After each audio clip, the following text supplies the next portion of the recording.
vivo, está en vivo. Hola, ¿qué tal? Muy buenas tardes a todos, queridos amigos.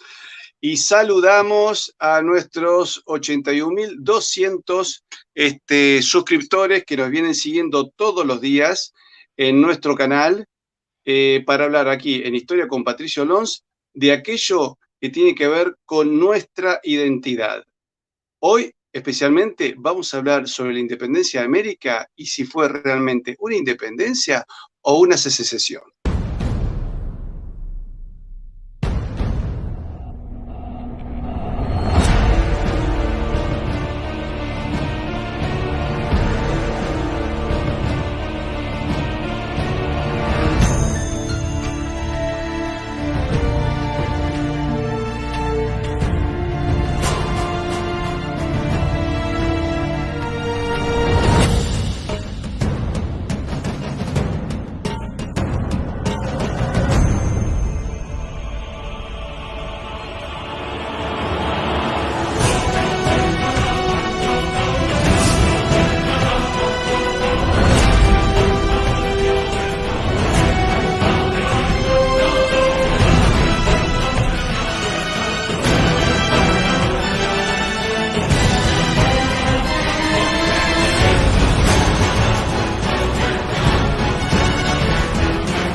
Muy buenas tardes a todos, queridos amigos. Y hoy con una figura que a mí me sorprendió cuando me empezaron a mandar videos y me dicen, ¿conoces a Capitán Perú? Le digo, ¿a quién?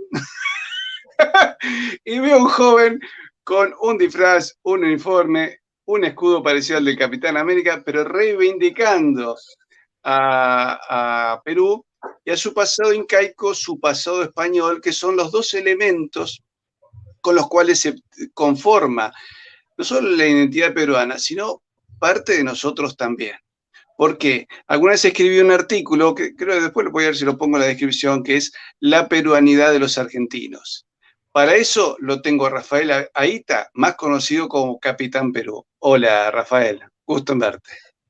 ¿Qué tal? Igualmente, es un tremendo gusto estar para mí aquí hablando de estos temas que no nos han enseñado en el colegio, no nos han enseñado en los cursos de historia habituales, los que quedan, porque sabes que en Perú ya no se enseña el curso de historia tampoco. Así que es necesario rescatar este pasado ignorado, dejado de lado, porque es parte de nuestra identidad, ¿no? Es nuestro ADN, es lo que somos. Así que tenemos que saber valorarlo y rescatarlo. Qué trágico que Perú, con toda la historia que tiene, que fue la parte más rica de aquí de Sudamérica. Alguna vez me preguntaba una periodista, ¿y nosotros qué éramos en aquel momento cuando éramos virreinato del Perú? Y nosotros éramos el barrio pobre, ¿cierto? Perú era Lima, era la Quinta Avenida de Nueva York, y nosotros éramos el Harlem o el Bronx, ¿no es cierto? Esa era la realidad en el siglo XVI, XVII, XVIII, ¿no? Hasta diría que principios del XIX. Y bueno, lamentablemente la separación en 20 países, lo que éramos uno solo, terminó convirtiéndonos en naciones debilitadas. Pero nosotros, los rioplatenses, tenemos nuestro pasado peruano. Es decir, José Gervasio de Artigas y Manuel Belgrano nacen como españoles dentro de la jurisdicción del Reino del Perú, que era uno de los tantos reinos de la corona de Castilla, ¿no es cierto? Entonces, uno toma la partida de bautismo de Belgrano y dice Manuel José Joaquín del Corazón de Jesús Belgrano, nacido en la ciudad de la Trinidad, puerto de Santa María de los Buenos Aires, Reino del Perú. Es decir, es un español peruano. Y la de Artigas es parecida, ¿no es cierto? Aunque él había nacido en la banda oriental. Entonces, es más, yo me acuerdo de chico. Vos sabés que cuando nosotros éramos muy chicos te hacían conocer todos los detalles del descubrimiento de América, pero luego del virreinato. Yo me tuve que conocer todos los virreyes del Río de la Plata y la obra que habían hecho, en qué orden, todo. Pero me decían, nosotros somos virreinato del Río de la Plata a partir del 1 de agosto de 1776. Antes éramos parte del virreinato del Perú. Yo decía, ¿y qué pasó entonces? ¿Cómo es, cuál es nuestro pasado con Perú? Que eso no me lo cuentan.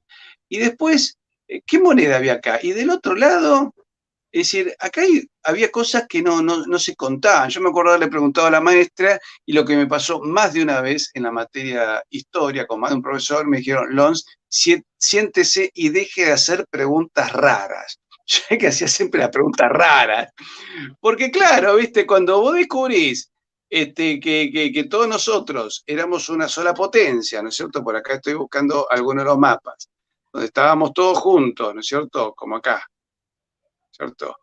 Y que teníamos una moneda común, que era esta, bueno, hombre, no entiendo nada entonces, y que con esa moneda dominábamos el imperio y digamos que dominábamos el mundo, bueno, ¿qué pasa acá? No entiendo nada. ¿Cómo es que nos separaron en 20 países y eso lo tenemos que festejar? Había algo que a mí no me cerraba, ¿no es cierto? De hecho, yo decía, qué lástima que San Martín no unificó lo que era el virreinato del Perú. Pero bueno, veamos, vamos a hablar algo primero voy a presentarlo a Rafael. Rafael es autor de 2 libros, El secreto del último Inca y luego Pachacútec, el estratega del imperio. Vamos a hablar de eso y luego vamos a hablar del pasado común y del origen de la bandera del Perú.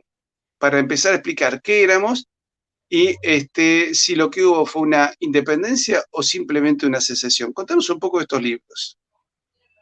Bueno, precisamente el primero, ese que estás mostrando ahorita en pantalla, lo escribí al descubrir un dato que para mí fue sumamente relevante, importantísimo, un hito de nuestra historia, pero que nunca me lo había mencionado ni en el colegio ni en la universidad, y que para la gran mayoría de peruanos incluso fue una sorpresa, porque ves en la portada la mitad del rostro de Francisco Pizarro, la otra mitad de el Inca Atahualpa, y, y justamente están colocados de esa manera porque ambos unieron sus sangres en familia, ya que Atahualpa le entrega a su hermana Quispe Sisa, bautizada como Inés Huayla Yupanqui, se le entrega a Francisco Pizarro en el primer mestizaje. Estamos hablando del inicio del mestizaje en el Perú.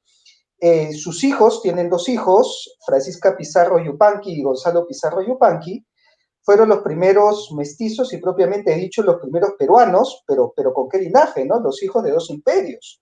Eran los nietos de Huayna Cápac, era linaje real, sangre del Inca, pero además con la sangre del Marqués de la Conquista. Y este es un dato que, siendo el hito de inicio de lo que es la peruanidad, no se menciona, no se enseña, y para muchos peruanos con los que he conversado, incluso políticos, me tocó la oportunidad de conversarlo esto con personas que están en política y desconocían este dato. Yo les conté sobre el libro y me dijeron, oye, qué buena imaginación que tienes. Yo le dije, no es imaginación, es un hecho histórico, ¿no? Y bueno, si bien el libro está escrito en forma de ficción, porque está escrito en el presente y que tratan de encontrar a los descendientes, ¿no? ¿Quiénes serían estos hijos que han llegado hasta el día de hoy? Pero sin embargo, la base histórica no es ficción. Pizarro tomó como esposa a la hermana de Atahualpa, tuvieron hijos, el menor murió muy joven, a los 11 años, la mayor tuvo que huir a España justamente por esta guerra civil con los almagristas y los almagristas que le dan muerte a Pizarro, a su padre. Ella tiene que huir por Piura, donde llega hasta España, y ahí tiene descendencia con su tío, ¿no? Con Hernando Pizarro. Yo creo que esta es historia, pues, fundacional y no la cuentan, ¿no? Entonces dije, bueno, voy a escribirlo y claro, para hacerlo más atractivo, lo hice en base a esta novela en donde los protagonistas, haciendo un símil a nosotros, van descubriendo también esta parte de nuestro pasado no contado, ¿no?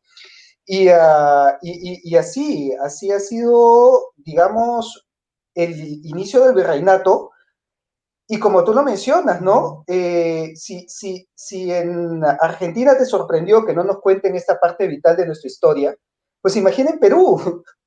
En Perú hay un gran vacío también acá Ese que uno de acerca los de todo últimos el incas virreinato. vivió en Buenos Aires y era, digamos, era el rey que no tuvimos, porque se lo había elegido para ser rey de una confederación del Río de la Plata o Provincias Unidas del Río de la Plata, no se había definido el nombre todavía. Y bueno, lamentablemente ahí no hubo decisión ni hubo claridad. Hace unos años tuve una oportunidad de participar en una conferencia con un descendiente de Inca Yupanqui, de hecho apellido Yupanqui. Participó también Gabriel Roca Moner Ruiz, profesor de Derecho de Indias de la Universidad de Buenos Aires, y el doctor, el padre Olivera Rabasi, ¿no? Que también es historiador.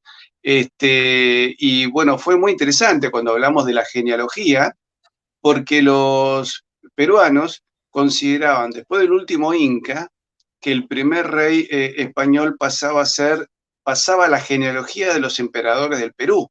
Entonces me acuerdo que Felipe V, que es el primer rey Borbón, le llega de Lima la notificación de que el pueblo peruano lo había coronado 22º emperador del Perú. Creo que había habido 14 incas, si mal no recuerdo, ¿no?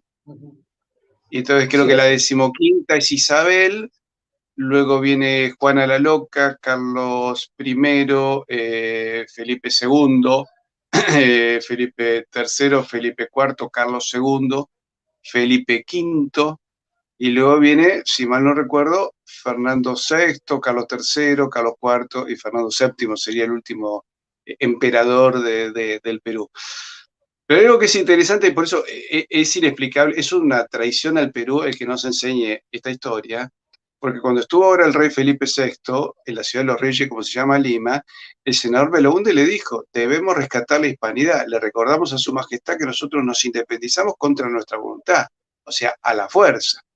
Y para eso quiero hacer un comentario. La bandera original del Perú es esta, y esta bandera es una derivación del APA de Borgoña. O sea, la bandera del Perú es la bandera de los Austrias y es la bandera que dominó el mundo, ¿no es cierto? O sea, la bandera de esta bandera desciende de esta. Y de ahí la bandera actual del Perú, acá tenemos una versión en tonos oscuros y una versión más moderna. Entonces, solo dos países tienen en sus banderas vexilología realmente española. La peruana, que tiene los colores de los Austrias, y nosotros la argentina, que es la que tiene atrás mío, tenemos los colores de la Casa de Borbón. Aunque en Argentina el APA de Borgoña es bandera oficial en 5 regimientos del ejército argentino, ¿cierto? O sea, todavía guardamos eso. Pero Perú, uno nota que es una, digamos, era mucho más fuerte la identidad española, y además siempre nosotros notamos en los incas una gran diferencia con el mundo azteca. O sea, en los aztecas veíamos un imperio depredador, como diría Gustavo Bueno, ¿no es cierto? Que además es un imperio moderno, tenía un siglo o 2 siglos, hacía que habían llegado ahí a Centroamérica. Pero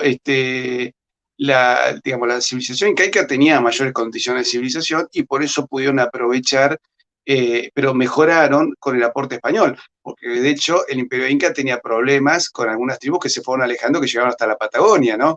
Por eso va a ser que los araucanos al extranjero le decían Huinca, el que viene de los incas, por eso nunca querían saber nada con nadie. Ellos no es que se peleaban con Valdivia porque fuese blanco, no querían hablar con nadie, era así, eran muy cerrados porque evidentemente venían de un choque muy fuerte con el imperio inca, por eso algunos lo traducen a Huinca como cristiano, ¿no es cierto? Ya que la identidad nuestra es ser cristiano, no blanco, ni argentino, ni peruano, es ser cristiano. No, quiere decir el que viene de los incas. Contanos un poco este otro libro, el de Pachacútec. Sí, justamente en ese libro describe un poco lo que estás mencionando, ¿no? El cual cuenta la historia también en la forma de novela, pero basado en las crónicas y en datos que hemos recopilado de historiadores, especialmente María Rodborowski estudió bastante la vida del Inca Pachacútec. Él fue el gran civilizador, ¿no? Yo diría que a raíz de él es que nos diferenciamos de estos otros imperios o estados depredadores. Pachacútec tuvo un proyecto de asimilación en el cual a través de la legislación, porque Pachacútec fue legislador, fue conquistador, fue guerrero, fue teólogo incluso, porque reformó las creencias incaicas, él pone los cimientos para este proyecto civilizador inca, el cual fue para la época muy humanitario, ya que restringió los sacrificios humanos, ya que dio leyes para el beneficio, o sea, estaba orientado hacia el bienestar general,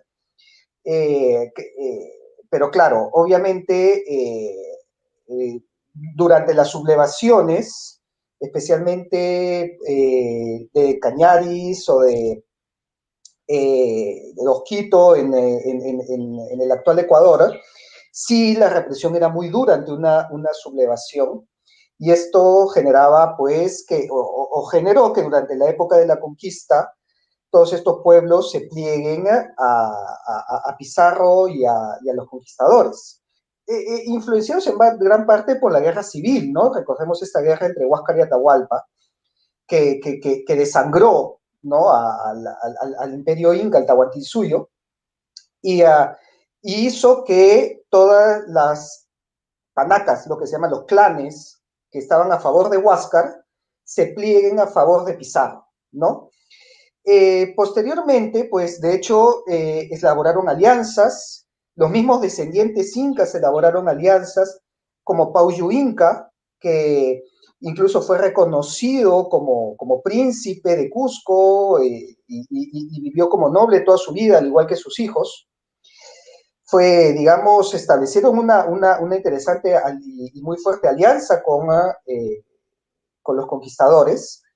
Sin embargo, claro, llega un momento en que quien es llamado uno de los incas de Vilcabamba, Saidi Tupac, viendo ya la nueva realidad, firma un convenio, ¿no? Con el virrey Hurtado de Mendoza. Se reúne en Lima y firman una capitulación, lo cual ha sido considerado como un traslatio imperi, o sea, como un cambio de mando, ¿no? Y es por eso lo que mencionabas, que los reyes de España se consideran sucesores incas. En el Cusco hay un cuadro, el cual es titulado Genealogía de los reyes del Perú y sus legítimos sucesores hispanos. En ese cuadro aparece la lista de los 14 incas, y luego de Atahualpa se encuentra Carlos V. Y Atahualpa está tomando un cetro, y el cetro está en actitud de entregarlo a Carlos V, que está en el cuadro del costado y que está señalando una cruz en el sentido de la evangelización.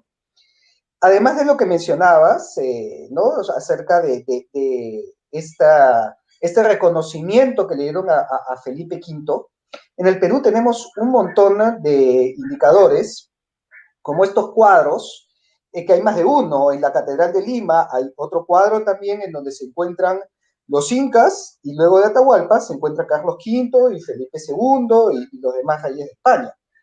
Pero específicamente hay un cuadro que se encuentra en la iglesia de Virgen de Copacabana, que está en Lima, el cual hace referencia a un pedido que se hizo a Carlos II. Y al nombrarlo a Carlos II, dice en referencia a la atención del pedido realizado al Inca Carlos II, Augusto Emperador de las Américas, ¿no? Le ponen el título de Inca a Carlos II, que era el rey de España, ¿no? Entonces, todo esto nos muestra esta sucesión imperial que generó que los descendientes incas, que fueron agrupados en el Alferazgo Real, que era una institución de 24 lectores, se les llamaba, eran 12 lectores por cada una de las panacas incaicas, 12 panacas, tenían 12 representantes, y formaban estos 24 lectores que se llamaba el Alferazgo Real, que eran los representantes de los descendientes incas en Cusco. Y eran aliados del rey de España. Y tenían títulos, y tenían privilegios, y tenían tierras, y vivían como nobles, ¿no? Entonces, es parte de esta historia que se nos ha contado, y como bien dices, incluso las mismas expediciones que llegaron al Perú de San Martín reconocen este pasado real peruano y que lo expresan en la bandera, y de las banderas podemos hablar un montón también, porque no solamente el aspa de Borgoña sirve como inspiración a esta bandera diseñada por San Martín, ¿no? Esta bandera, que fue la primera bandera del Perú, que es muy similar a esta que se ve ahorita en pantalla, tuvo un problema, y era que era muy difícil de confeccionar, ¿no? Por el escudo y por demás. Y por lo tanto, el segundo presidente del Perú, que era Bernardo de Torre Tagle, toma los colores de esta bandera y elabora una bandera más sencilla. Pero eran dos franjas rojas y en el medio una blanca, pero que estaban puestas de forma horizontal, no de forma Sí, sí, sí. vertical, como es la actual bandera peruana. Y esta fue la segunda bandera del Perú, pero era la bandera de España, o sea, era igualita a la bandera de España, ¿no?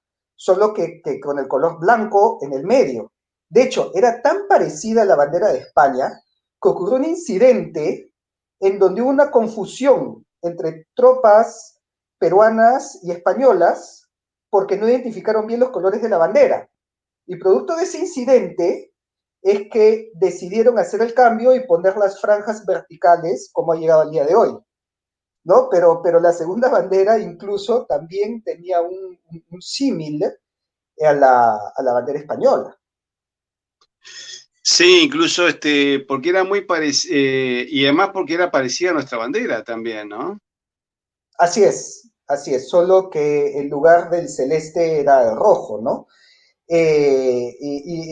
Así que, bueno, no solamente la primera bandera del Perú, la segunda también tuvo mucha de esta influencia, y a tal punto que llegó una confusión en el campo de batalla y tuvo que cambiarse por esta razón. Mira, acá te muestro la orden de Carlos III para ver que es la base de los colores de la bandera argentina. Por eso siempre digo, Argentina y Perú, los dos tenemos los colores de las dos dinastías reales que reinaron en América, ¿no es cierto?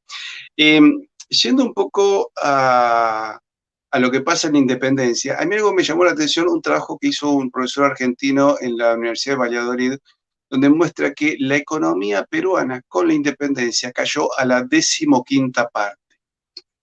Y me dice, fue bastante complejo porque hubo un apagón estadístico también en Lima. Los españoles anotaban todo. Y me decía, Pablo Victoria Vilches, el gran historiador colombiano, me dice, mirá, que lo que pasa es que lamentablemente parece ser que dicen que San Martín manda a quemar un archivo donde estaban todos los datos, o buena parte de los datos, y luego alguien manda a matar al que había quemado el archivo, ¿no es cierto? Un poco, viste, como lo pasó con Kennedy, y te aparece Lee Harvey Oswald, y luego viene Jack Ruby y lo mata a Lee Harvey Oswald, y después anda a averiguar. Pero se logró juntar, o sea, o había copia en España, y este investigador argentino logra descubrir cómo Lima y todo el reino del Perú cae su economía a la 15ª parte. A ver, supongamos un señor que gana 1.500 euros y al mes siguiente pasa a ganar 100 euros. ¿No es cierto? Es una catástrofe.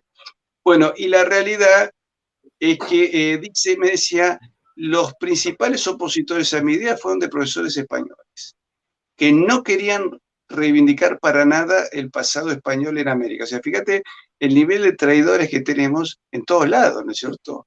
Cuando uno investiga, por ejemplo, lo de Tupac Amaru no tuvo un problema con la corona. De hecho, el virrey Vértiz, que era natural de Yucatán, Nueva España, hoy México, le dio la razón por un tema de un reclamo impositivo. Dijo, sí, sí, y le aprueba todo.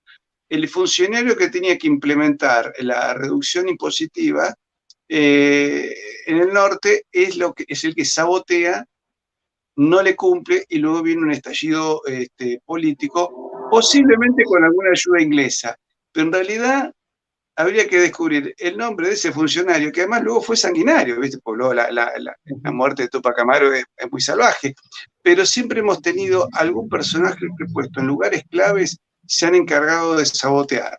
Sí, mira, cuando Belgrano viaja a España a hablar con el rey, para decir, bueno, miren, vamos a arreglar las cosas, volvemos a la condición natural, o sea, volver a reconocer al rey, hay algún funcionario en el Palacio Real que dice, no, el rey no lo va a recibir y tiene un día o dos para salir de España.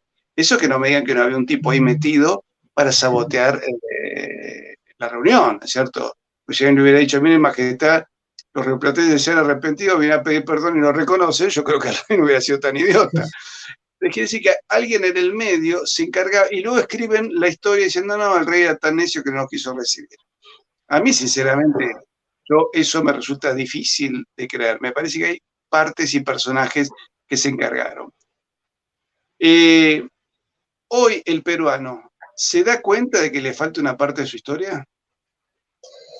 Lamentablemente, el día de hoy en Perú existe un conflicto de identidad muy serio, porque actualmente el peruano menosprecia lo andino y odia lo hispano, ¿no? Eso es como despreciar a tu madre y odiar a tu padre, ¿no? Imagínate, ese hijo sale con mil problemas. Existe un problema de racismo fuerte, de discriminación, ¿no? Entre la costa y el Ande. Pero al mismo tiempo, en la educación, nos inculcan un discurso anti-hispano, ¿no? De odiar la conquista, de odiar la herencia virreinal. Y claro, entonces tenemos conflicto con ambas vertientes y eso crea conflictos por todos lados.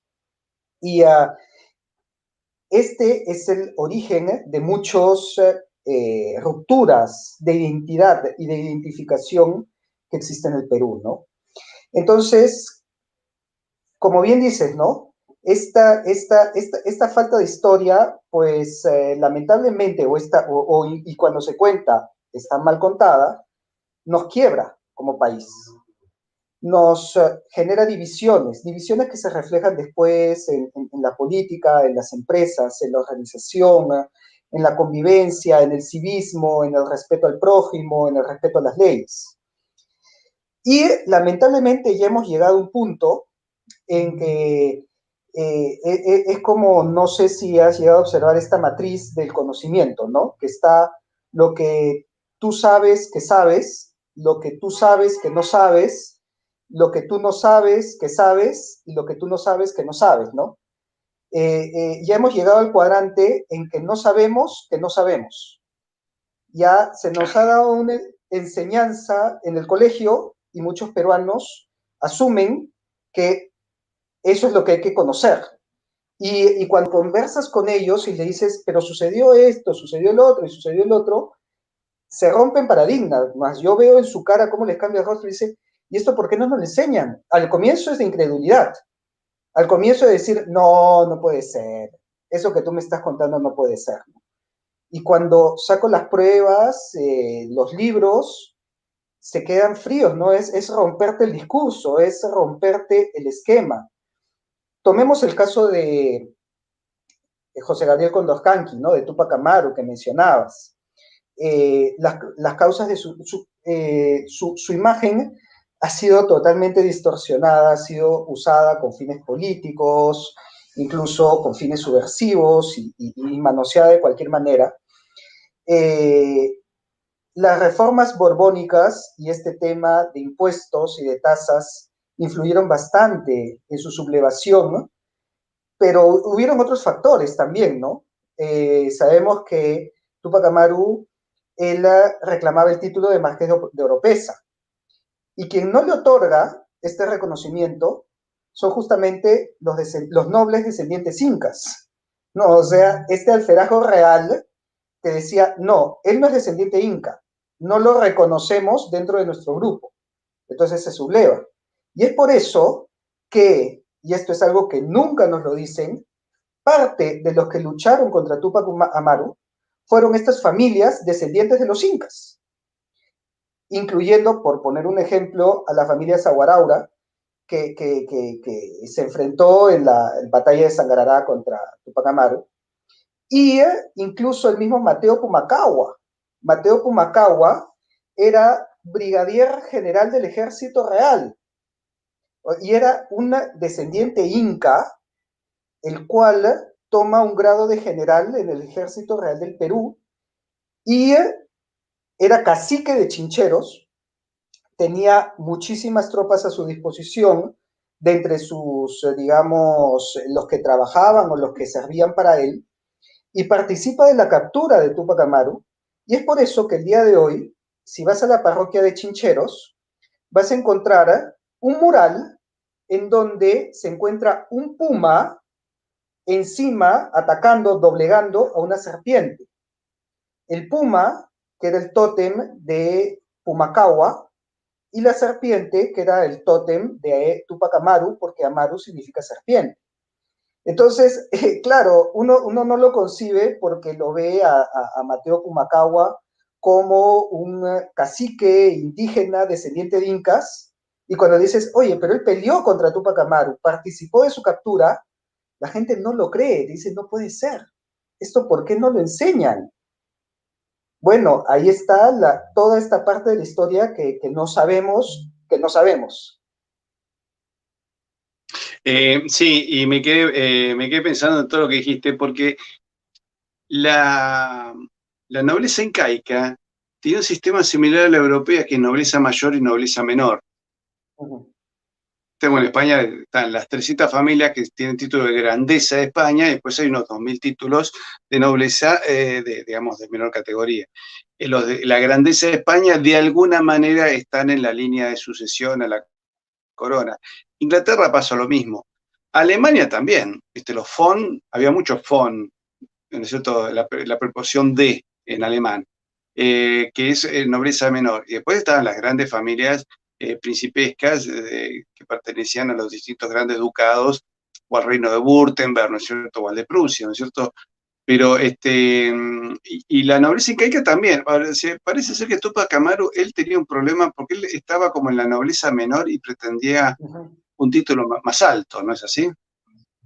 Así es, el título de Marqués de Oropesa era precisamente el que se le entregó a Saidi Tupac y significaba ser descendiente de los incas y significaba poder llevar el toisón de oro, ¿no? Que era el inti, justamente el sol dorado en el pecho y toda una serie de privilegios que se los negaron, ¿no? Y claro, y esto nos lleva ya al periodo que estamos conversando, ¿no? Este periodo de la independencia que es tan grande, que es tan complejo y que tiene tantas variables, que nos damos cuenta que lo que nos enseñan ha sido una caricatura de lo que realmente fue, ¿no? Y voy a tomar este caso preciso de Mateo Pumacahua, porque el día de hoy a Mateo Pumacahua lo enseñan como un prócer de la independencia, porque él se subleva contra España, luego de haber luchado contra Tupac Amaru en el ejército real, o sea, una cuestión rarísima, y además se subleva a los 72 años, ¿no? A ver, un general experimentado, mayor, sin ya nada que demostrar en la vida, que se subleve contra lo que defendió toda la vida, yo ya lo veía que había algo raro, ¿no? Entonces comienzo a investigar más a profundidad y lo que encuentro es que él acompaña la sublevación de los hermanos Angulo en Cusco. Cuando Mateo Pumacahua es capturado, en su juicio, él alega que los hermanos Angulo le mintieron y le dijeron que Fernando VII había muerto en las guerras napoleónicas. Y Mateo Pumacahua rechazaba a un rey francés como lo era Pepe Botella, ¿no? José Bonaparte. Y más bien su sublevación fue contra un rey francés, pero alegando que él era súbdito de un rey español, de Fernando VII, y Fernando VII había muerto dentro de la guerra. Claro, esto no lo dicen, y lo que nos enseñan es, Mateo Pumacahua estuvo en el bando equivocado, pero en un momento de su vida tuvo un ataque súbito de sentido común y enarboló la bandera de la independencia, ¿no? Pero nos hace ver la importancia que jugaron las guerras napoleónicas en estos procesos, impulsados incluso por las mismas Cortes de Cádiz, y porque en España se estaba luchando su propia guerra de la independencia, y que muchos criollos incluso en el Perú apoyaron el proceso de secesión justamente porque no estaban de acuerdo con un monarca francés y luego con este golpe del general Rafael de Riego y, y, y el trienio liberal, ¿no? Que eran más conservadores y no querían digamos, un mandato de un militar liberal, ¿no? Claro, de esto no nos cuentan nada, pero cuando comenzamos a analizar estos matices de la historia, se rompe el discurso de buenos contra malos, ¿no? Ah, malditos españoles desgraciados que vinieron a oprimirnos y nosotros pues rompimos las cadenas y nos libramos. Obviamente esta es una caricatura infantil que borra todos estos matices que incluso en el mismo España se vivían y estaban luchando por su propia independencia. Acá te dice un amigo, fue un error no ser un solo país una vez independientes. A México le costó más de la mitad de su territorio, ¿cierto? México se independizó y perdió más de la mitad, porque es todo el sur, todo el oeste de Estados Unidos, todo Filipinas, parte del Caribe, más las 350 millas náuticas alrededor de todo eso, y yo creo que México perdió el 80% del territorio que hoy sería. Luis Sánchez Roma te saluda y dice, este capitán Perú es un fenómeno. Muchísimas gracias, Luis. Algo que una vez decía el profesor Tomás Pérez Bejo de la Universidad de México, cuando habla de independencia, dice, nosotros no éramos estados preexistentes. Entonces es muy difícil hablar de independencia. Él da un ejemplo muy interesante que es el de Argelia. Cuando Argelia se independiza de Francia, pero Argelia había existido antes de Francia. Entonces cuando se independiza de Francia puede tomar decisiones de construcción de Estado. Entonces dice, bueno, a partir de ahora la única religión es el Islam, la única lengua es el árabe y los europeos se deben retirar de Argelia. No es mi tradición, no me gusta, pero la entiendo. Son elementos de construcción de Estado. ¿Nosotros qué íbamos a hacer? ¿Anular la religión? Olvídate, porque era lo que nos identificaba a todos. Es decir, uno decía a un señor que vivía en Monterrey, o Lima, o San Felipe de Montevideo, Santiago de Chile, ¿usted qué es? O al de Manila, ninguno te hubiera dicho que era norteamericano, mexicano, uruguayo, chileno o filipino. Todos te hubieran dicho, soy católico y súbdito del rey. Eso lo explica muy bien Tomás Pérez Bejo en la elegía de la independencia, ¿no? La elegía criolla se llama el libro. Entonces dice, esa es la realidad, ¿no es cierto? Entonces, eso no lo podías hacer. Cambiar la lengua, olvidarse. Acá las tribus, cada una tenía su lengua, entonces el español era la lengua franca, con lo cual le permitía a un charrúa entenderse con un inca o con un araucano, hipotéticamente en caso de que comercializaran. Y de hecho, vos, desde Carmen de Patagones hasta el actual estado de Nevada, la gente comerciaba. Y el galeón de Manila era el galeón que le permitía a un señor que producía cueros en algún lugar de las Pampas argentinas venderlo a través del puerto de Valparaíso, o si estaba más en el norte, a través del puerto del Callao, pero llegaba el caso, se juntaban los barcos que salían de Valparaíso o Capitanía de Chile con los que estaban en el Reino del Perú, llegaban hasta Nueva España y de ahí seguían hasta Filipinas, ¿no es cierto? Entonces, no éramos estados preexistentes, no existíamos, o sea, Argentina, Perú no éramos estados antes que llegase España. Perú es cierto que tiene, digamos, una tradición incaica más fuerte, pero no era un estado concretamente. Uno puede ser el Tihuantinsuyo, pero los imperios tienden a desaparecer cuando son absorbidos de alguna manera por una cultura que los absorbe, ¿no es cierto? Eso ocurre. Pero algo que... Justo ahí, sí, a ver.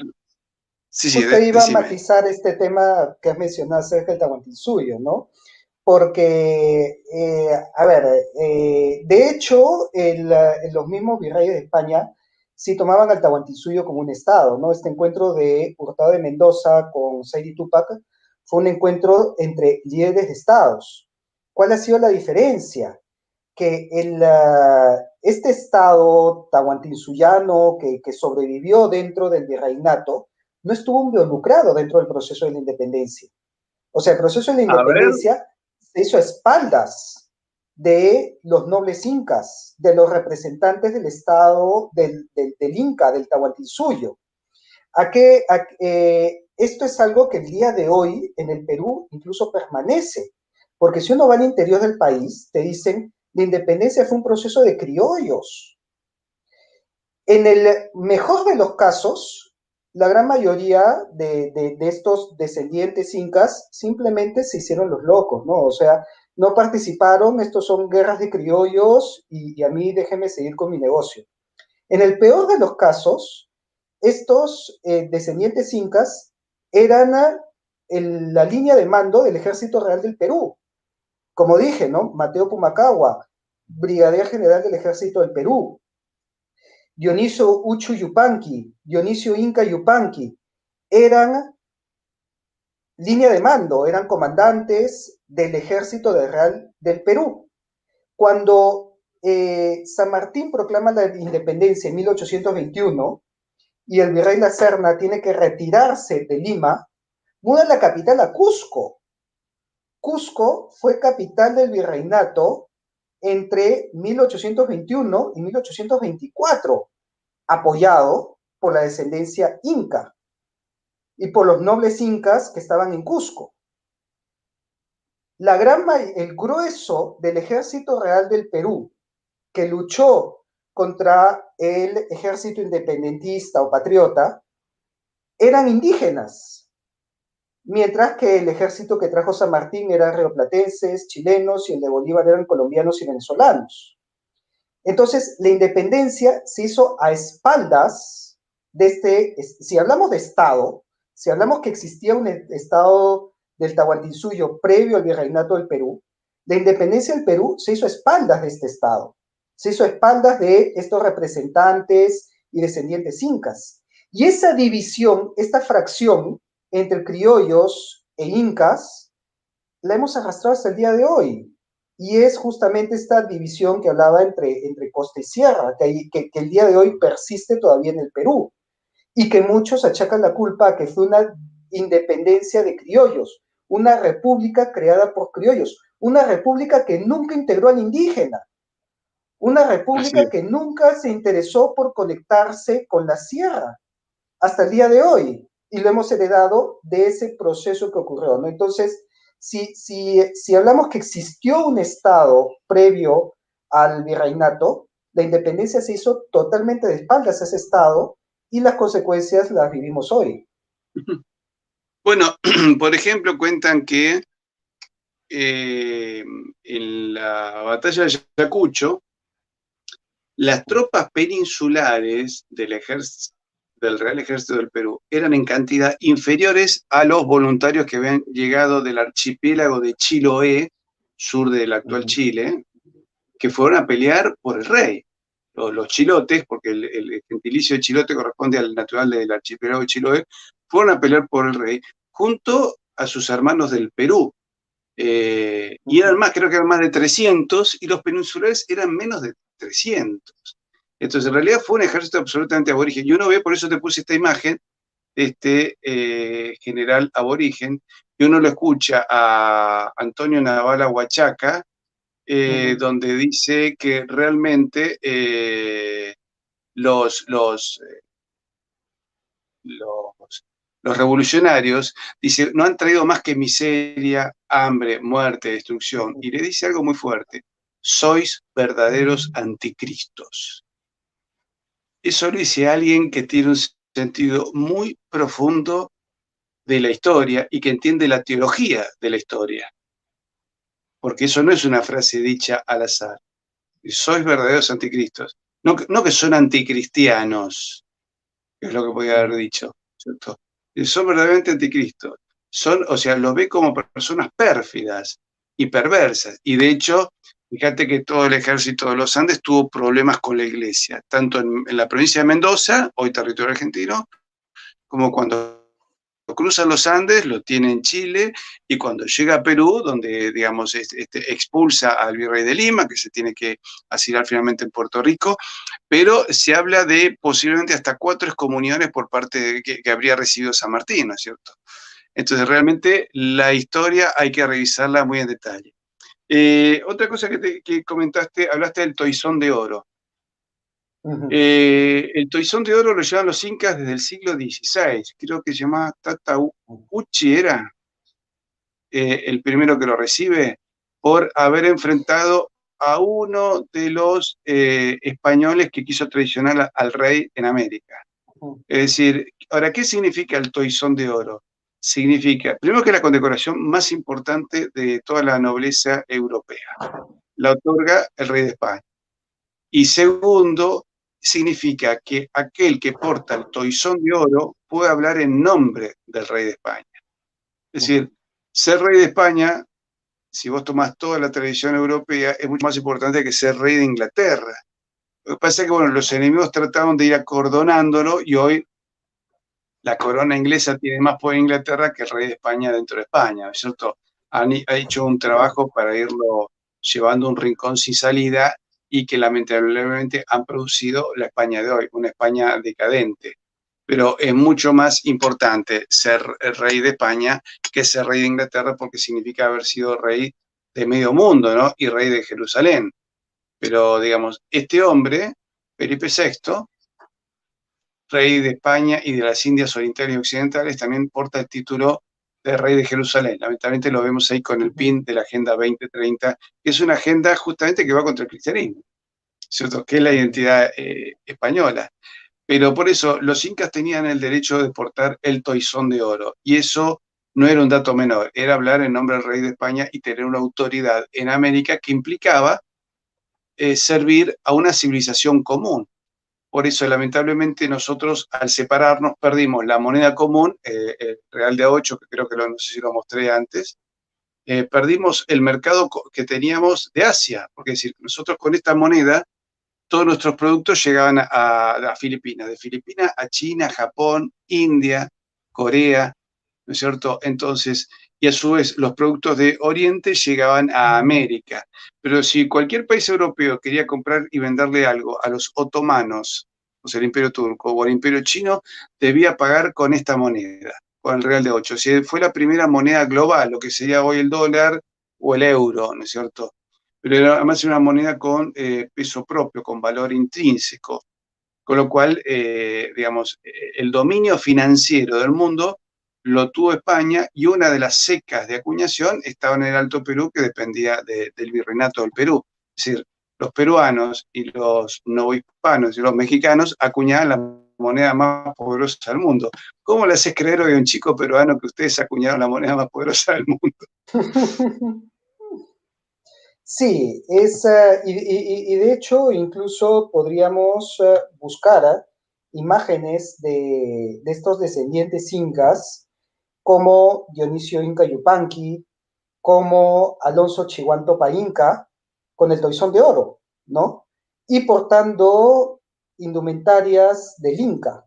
Si, a ver, de repente es más fácil buscar imágenes del alferazgo o del alférez real del Inca, pues se va a encontrar a un personaje que está vestido como Inca, está presidiendo una procesión y tiene el toisón de oro en el pecho, ¿no?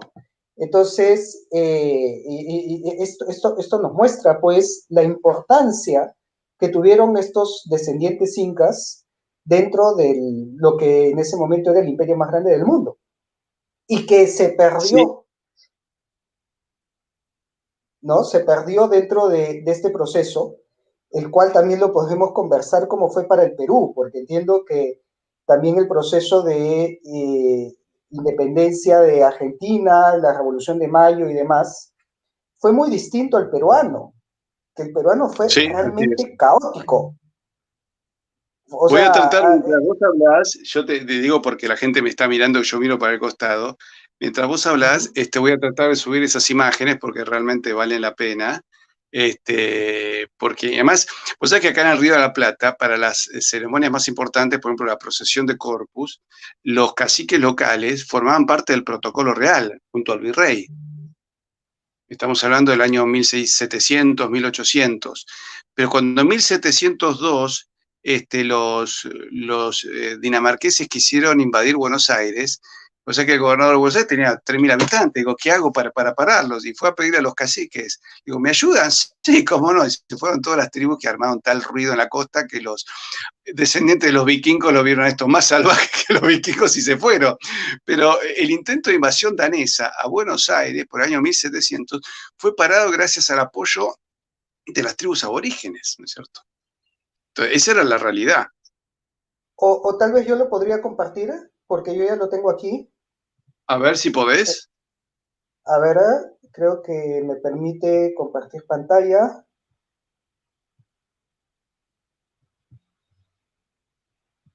Si podés, con todo gusto. A ver, ¿se puede ver ahí? Yo no logro verlo, pero vamos a intentar ahora en un ratito. A ver. Acá me Eh, dicen las independencias los hacen los sublevados terratenientes y cargos políticos.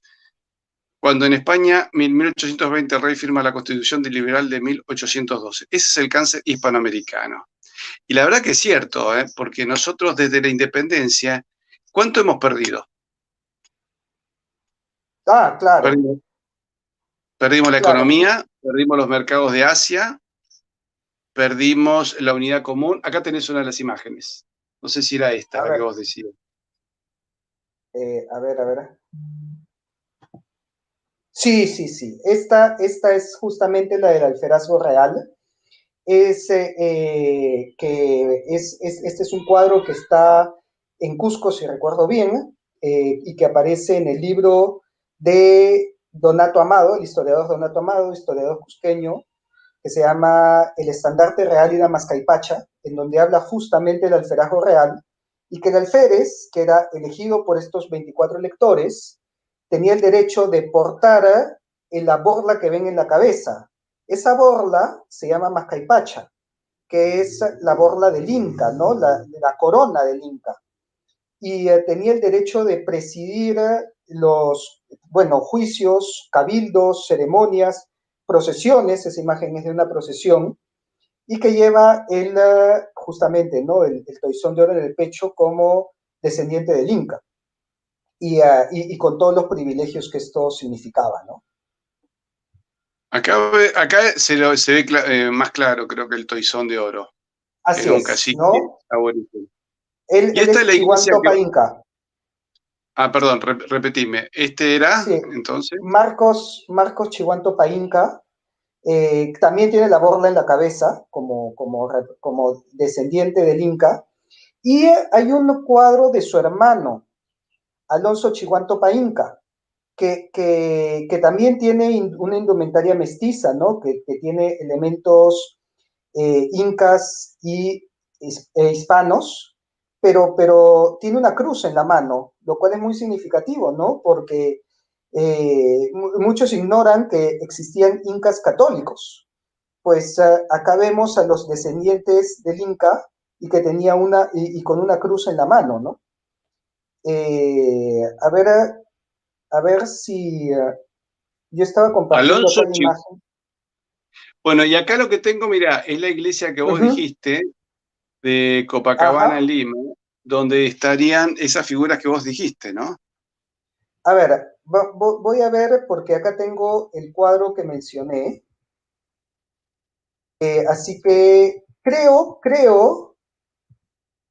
que se puede, digamos, lo puedes ver en la parte inferior, porque claro, tú estás desde este programa, ¿no? Y va a aparecer junto a mi cuadro, o sea, junto a mi ventana, pero que aparece en la parte inferior de la pantalla que estamos hablando, ¿no? Entonces voy a poner acá para compartir la pantalla. A ver si vos podés, sí. No creo que puedas, pero a ver, vamos a intentarlo. Creo que lo puedes ver, mira, abajo, junto a nuestras pequeñas ventanas ha aparecido una ventana adicional, en donde, bueno, debe aparecer el PowerPoint del que estoy hablando. Ahí está. Ahí se ve, ¿no? Sí. Ya, Sí. ya, perfecto.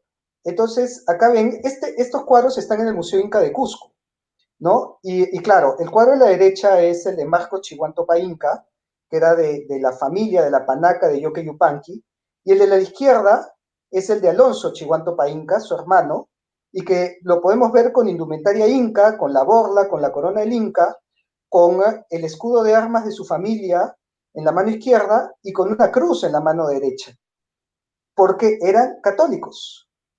Eran los incas que se bautizaron y que asumieron la religión católica, ¿no? Entre otros descendientes, Juan Enríquez de Borja Loyola Inca también llevaba el toisón de oro, ¿no? Alonso Tito Tauchi Inca, era la panaca de Huayna Cápac, Dionisio Inca Bueno, Yupanqui, este también lo vemos. Alonso, discúlpame, este Alonso es muy importante porque este fue el que le cortó el camino a Así es, uno de él los, no fue. sé si, Almagro fue. No, creo que fue Hernández de Girón. Sí, sí, Ah, recuerdo bien, estoy hablando de memoria, pero fue durante la sublevación de encomenderos de Hernández de Girón, si recuerdo bien, ¿no? sí. Pero Y, sí, y quisieron gracias a eso. traicionar al rey y él salió en Uh-huh. defensa del rey, ¿no es cierto? Mira, acá tengo Sí, una imagen, a ver, acá está a también, ver, en primer plano. Acá está ahí Alonso, está. pero voy a sacar, bueno, acá se lo ve muy claro, pero Uh-huh. digamos, tu imagen, si querés, la volvemos a poner, a ver, no sé dónde quedó ahora, No, no la veo. esa está perfecta, aunque, bueno, más adelante también hay otras imágenes de los que, y podría incluso. Hay una imagen, a ver, pero esa sí no la tengo ahorita en la mano, tengo que buscarla, que es un grabado de Guamán Poma de Ayala, justo sobre la sublevación de encomenderos. Pero mientras la voy Escúchame, buscando, bueno, Rafael, me quedé pensando lo siguiente, toda esa parte, todo ese linaje, a mí me resulta fascinante, porque además explica la identidad profunda de la América española. Es decir, será porque soy uh-huh, sudamericano, por el hecho de ser argentino, esto hay que explicarle a los españoles que argentinos y peruanos tenemos digamos, un hilo conductor muy fuerte a lo largo de nuestra historia. Es decir, un peruano acá en la Argentina no puede decir, ay, yo soy extranjera, a mí me miran mal, porque nadie se lo creería. Es como un uruguayo, ¿viste? Lo uh-huh, sentimos como muy cercanos y además por algo que nos llena de mucha emoción, que fue en 1982, en la guerra por el Atlántico Sur, por las Islas Malvinas, quien dijo presente el primer día fue el noble pueblo del Perú, que vino con un escuadrón de casas Mirage y dijeron, acá estamos, Argentina, para lo que guste mandar, y que querían pelear en primera fila. Y como nosotros habíamos perdido algunos Mirage, ellos traían los Mirage le habían puesto la bandera argentina y el numeral que correspondía al avión que nosotros habíamos perdido, cosa de confundir a los ingleses, ¿no es cierto? Y en ese grupo de más de 10 casas, el comandante de toda la operación para traerlo era un oficial de la Fuerza Aérea Peruana, hijo de argentinos. Así que uh-huh. para nosotros es muy importante y nosotros tenemos un pasado peruano entre 1542 y 1776. Pero luego en las invasiones inglesas en 1806 se le pidió al virrey Abascal, volvamos a la antigua administración, volvamos a formar parte del virreinato del Perú, porque era un tema administrativo nada más, nos sentíamos todos lo mismo. Y bueno, Abascal sí mandó varios miles y miles de fusiles para, para proveer a la defensa de una segunda invasión. Curiosamente no faltó un traidor ahí en el medio que trató de sabotear ese abastecimiento de fusiles. saboteador estaba acá en el Río de la Plata. Entonces nosotros tenemos como argentinos una deuda, un afecto y más, lamentamos muchísimo y como vergüenza nacional tenemos el hecho de que cuando Perú y Ecuador se enfrentaron en una guerra Mm, fratricida también, ujú. este, Rafael, porque es un caballero, lo ha obviado, pero yo, nobleza obliga, debo reconocerlo. El presidente argentino de aquel momento, Carlos Saúl Menem, que de criollo no tenía nada, era hijo de sirios, se portó muy mal con Perú y le vendió armamento a Ecuador. Cuando la acción lógica de Argentina y de toda Hispanoamérica no era tampoco favorecer al Perú, sino meternos en el medio y decirle, muchachos, somos todos hermanos, es mucho más barato ponerse de acuerdo y construir algo en común en el lugar que haya una diferencia limítrofe que gastarnos una fortuna en armamento y una guerra que dejan huellas por generaciones. Es decir, no puede ser que seamos 20 países. América tendría que haberse ordenadamente, tal vez independizado en un lapso de más de 100 años, en 4 países y en acuerdo con España y tratar de mantener en común fuerzas armadas, tratar de mantener en común una moneda, centros de investigación, etcétera, etcétera, y no lo que hicimos. Es decir, nos portamos mal porque no fuimos a decirles a los dos, señores, no se deben pelear, y nos portamos mal porque le pusimos armamento a uno de los países en contienda, que era Ecuador. ¿No es cierto? Pero te agradezco a vos, Rafael, que hayas disimulado esa Bueno, falla de nuestra. hecho, podemos hablar de cuál fue el origen de ese conflicto con Ecuador, que ni siquiera fue culpa ni de peruanos ni de ecuatorianos, porque en realidad fue culpa de Simón Bolívar. El origen del conflicto comienza cuando Simón Bolívar le declara la guerra al Perú, la guerra Gran Colombo peruana, reclamando los territorios de Tumbes, Jaén y Maynas para la Gran Colombia. Y ese reclamo de territorio provocó que luego que la Gran Colombia se divida, Ecuador tenga el argumento para continuar reclamando aquellos territorios, inicialmente por culpa de Bolívar, que le declara la guerra al Perú. Pero antes de hablar de eso, quería compartir esta otra imagen. Este es un grabado A de ver, Guamán Poma, de Felipe Guamán Poma de Ayala. lo tenés que Él poner es, debajo a ver si yo lo puedo tomar, como lo hicimos voy a, antes. sí, lo voy a poner abajo. Pero ¿sabes lo que te digo? Creo que tenemos que hacer un segundo programa, porque ya estamos en una hora. Y a ver, si podemos, subimos la imagen. A ver, ¿está? A ver, ahí se ve. No, no aparece. Antes sí apareció lo otro, pero esta vez no. Ah, sí, Eh, perdón. Sí, ahí está, ahí está, ahí está. Ahí está, ¿no? Ahí está. Ahí está. Sí. Sí, hay veces demora un poco. Mire, este es un cronista mestizo, ¿no? Felipe Guamán Poma de Ayala era descendiente de indígenas y retrató todas sus crónicas a través de este tipo de grabados. Y en este especial, ¿qué podemos ver? Podemos ver que están arrodillados, o bueno, sentados o sujetos por sogas, conquistadores, soldados españoles. Estos representan a la rebelión de encomenderos de Hernández de Girón, que se estaban sublevando en contra de las leyes de Indias. Y sus captores tienen ropaje aborigen, autóctono. Y ellos son los que lucharon contra la sublevación de Hernández de Girón en contra del rey de España. Y es por eso que se le otorgó estos privilegios, ¿no? A Tauchi Inca por aplacar esta sublevación. Entonces, no es común encontrar pues un grabado en donde están españoles atados por tropas incas, ¿no? Tropas indígenas.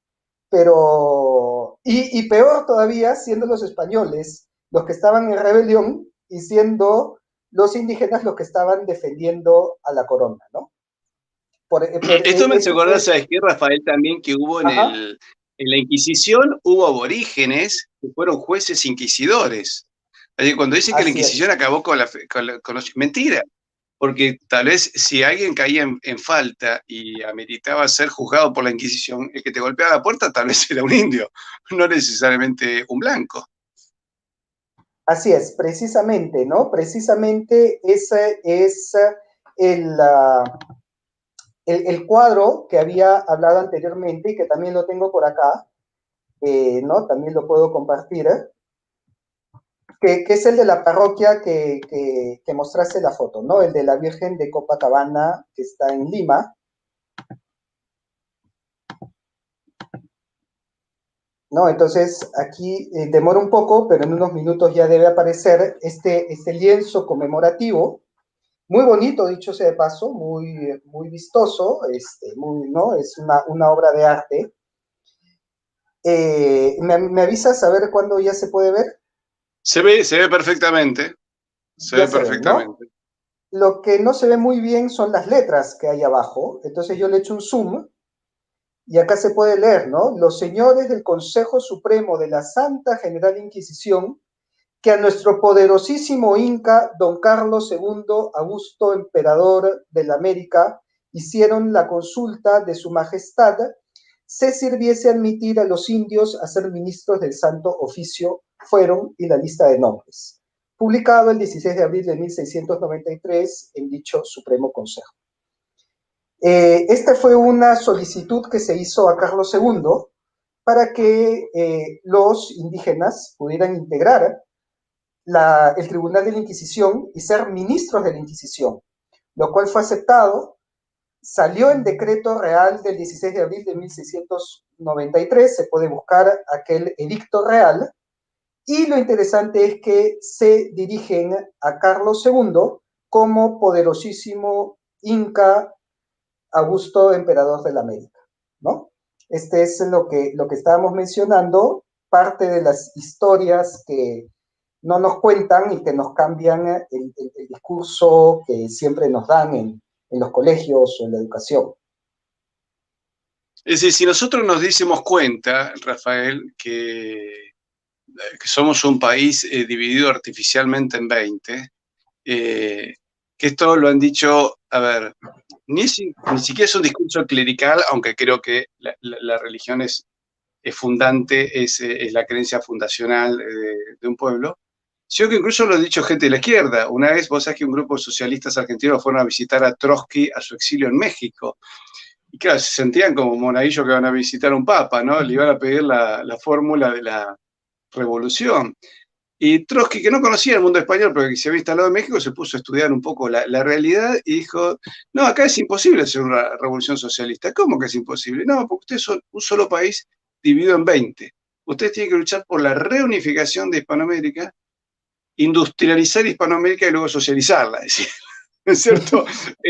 La solución final no era la mejor, pero igualmente lo que era curioso que, digamos, decía planteos que eran lógicos, ¿cierto? Ustedes nunca van a poder hacer nada porque son un solo país dividido en 20. Entonces, realmente, ¿cuál es la diferencia más allá de la folclórica que vos encontrás entre un uruguayo y vos, entre un chileno y un colombiano?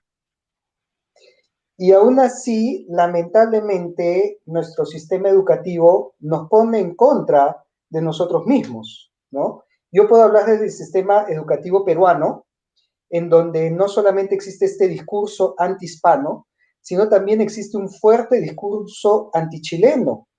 Todo el capítulo de la Guerra del Pacífico, los profesores pues daban un discurso antichileno, victimista, en donde ponían al peruano como pobrecito abusado y el chileno como maldito desgraciado.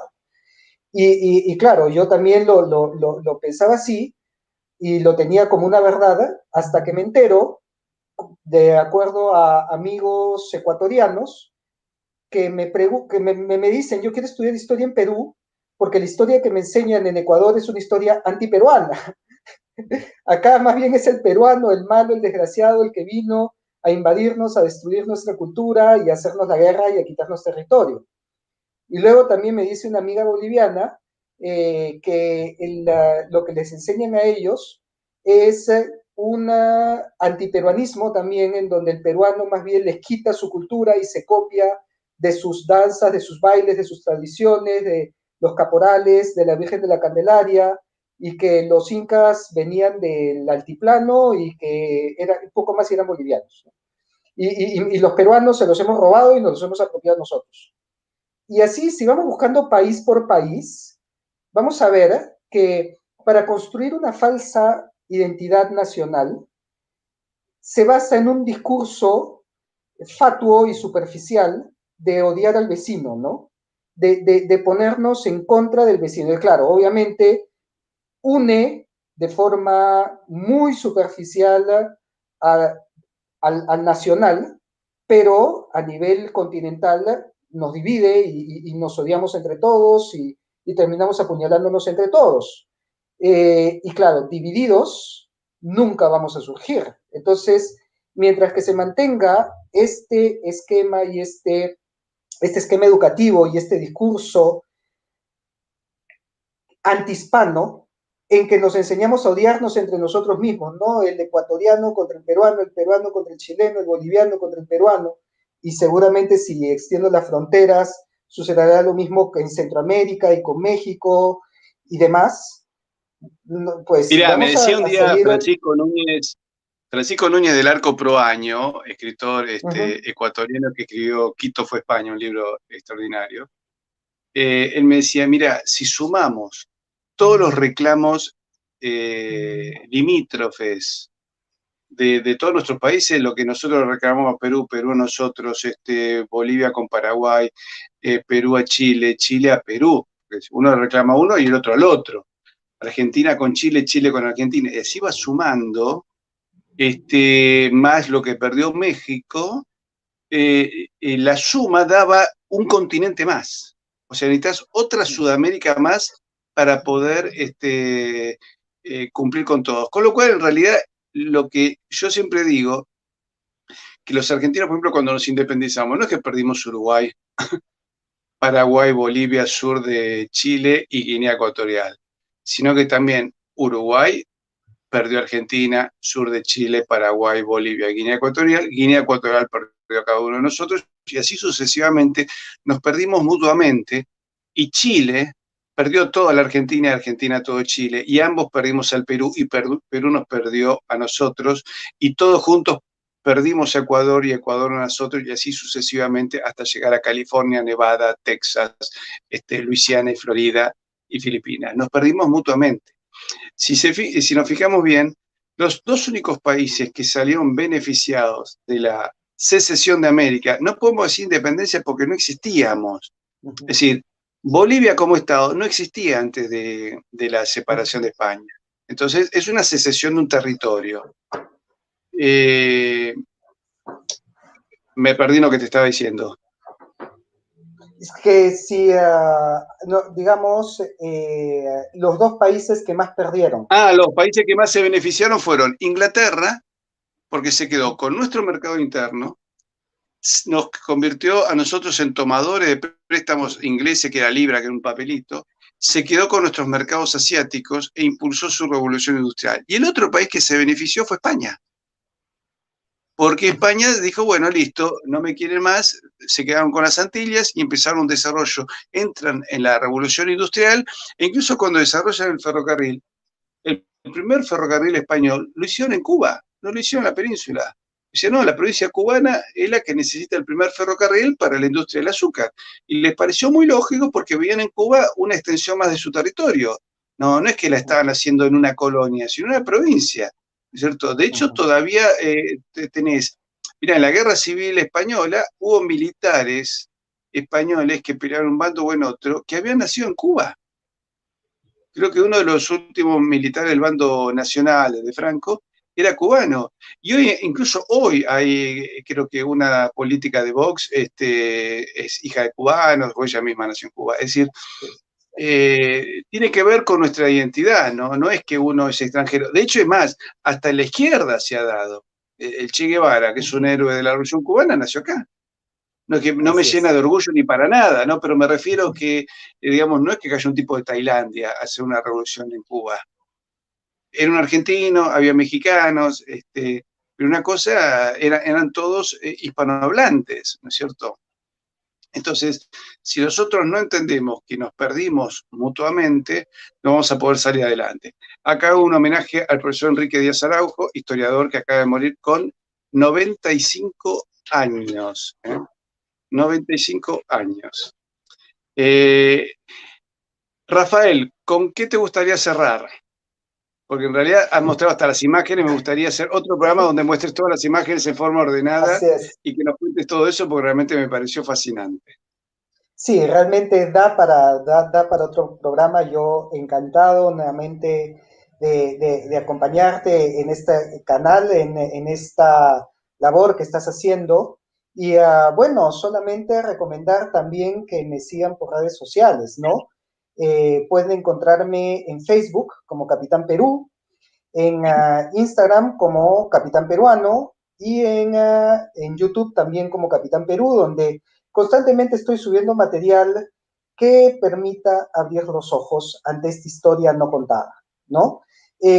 No solamente subo material sobre el virreinato, como han visto, a mí me encanta la época incaica, así que si quieren informarse sobre los incas, sobre el Tahuantinsuyo o sobre otras culturas prehispánicas como los mochicas, los nazcas, los huari, los tehuanaco, lo van a encontrar en mi canal y obviamente mucho de la historia virreinal, de la historia hispana que no nos cuentan.